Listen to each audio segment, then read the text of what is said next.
ভারতের প্রধান কোচ হিসেবে রাহুল দ্রাবিড়ের স্থলাভিষিক্ত হলেন গৌতম গম্ভীর।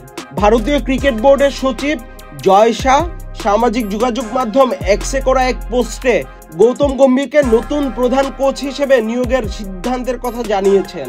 গত 29 জন বার্বাডোসে টি-20 বিশ্বকাপ জয়ের সঙ্গে সঙ্গে ভারতের প্রধান কোচ হিসেবে রাহুল দ্রাবিড়ের মেয়াদ শেষ হয়। তবে দ্রাবিড়ের বিকল্প খোঁজার কাজটি টি-20 বিশ্বকাপেই শুরু করেছিল বিসিসিআই। যদিও ভারতীয় সংবাদ মাধ্যমে বেশ আগে থেকেই গুঞ্জন চলছিল 2011 সালে ওয়ানডে বিশ্বকাপ জয়ী সাবেক ওপেনার গম্ভীরই হবেন ভারতের নতুন কোচ।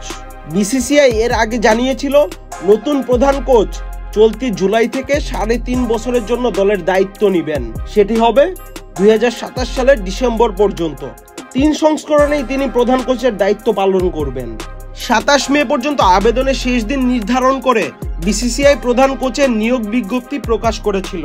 সর্বশেষ আইপিএল এর সময় গম্ভীরের সঙ্গে এ নিয়ে বিসিসিআই আলোচনা হয়। গম্ভীর তখন কলকাতা নাইট রাইডার্সের মেন্টরের দায়িত্বে ছিলেন। আবুধাবিতে গত 1 জুন গম্ভীর ভারতের কোচ হওয়ার ইচ্ছা প্রকাশ করে সংবাদ মাধ্যমকে বলেছিলেন, আমি ভারতের কোচ হতে চাই। এর চেয়ে সম্মানের কিছু হয় না। জাতীয় দলের কোচিং করানোর চেয়ে বেশি সম্মানের আর কিছুই নেই। 42 বছর বয়সী গম্ভীরের এই ইচ্ছা অবশেষে পূরণ হলো। বিসিসিআই সচিব জয় শাহ এক্সে করা পোস্টে লিখেছেন, আমরা আনন্দ নিয়ে ভারতীয় ক্রিকেট দলের নতুন প্রধান কোচ হিসেবে গৌতম গম্ভীরকে স্বাগত জানাই।